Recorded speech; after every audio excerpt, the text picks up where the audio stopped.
In this video, we're gonna go over an issues where you have to use a hand crank. This is one example of where you need to use a hand crank. The pump is shut off, you don't know why, and you have to keep the patient on ECMO. In this scenario, before you troubleshoot why this is turned off, go on a hand crank. Second scenario, if you get an alarm on here that tells you there's a disposable error, anytime it says disposable error, that means there's something wrong where this pump cannot recognize the disposable part of this. So the centrifugal pump is not working, so you're not flowing. That's another scenario where you have to go onto a hand crank. Other than that, no reason to go onto a hand crank. So how we do it?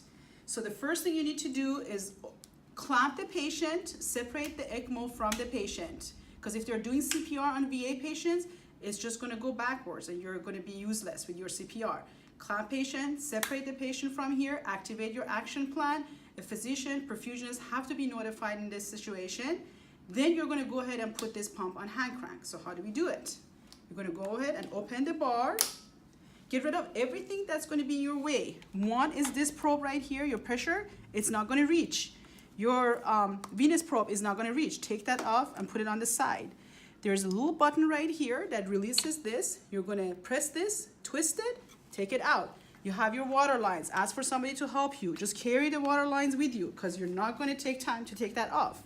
Putting it on a hand crank, you have this groove right here and this little hole. You have to put this hole underneath here. So I'm gonna go right under it, put that on here. Down here, I have a little click. I have to press that to click it open. Put this in, you're ready to hand crank. I always recommend starting your RPM. This is like a very horrible setup for this. I'm gonna go ahead and go this way. Always start your RPMs before you unclamp and go on. This is your RPMs, it's not your flows. Remember that. So I am in nice RPM, then I'm gonna ask somebody to unclamp. Stay on here. You have to bring a whole brand new pump in this room and put the patient back on. In order to do that, the same thing. Clamp the patient, separate from the ECMO. I'm gonna go ahead, undo this button right here, click, take this out, bring it down. I'm gonna go onto a new prime. Make sure you turn it on so it's all ready to go, so you're not wasting your time trying to turn it on. You're gonna put this one back again on sideways, click it on. You can go ahead and put all of these gadgets on and then go on, or you can just go on and then put the gadgets on. It's up to you. I recommend just going on because you don't want to stay off.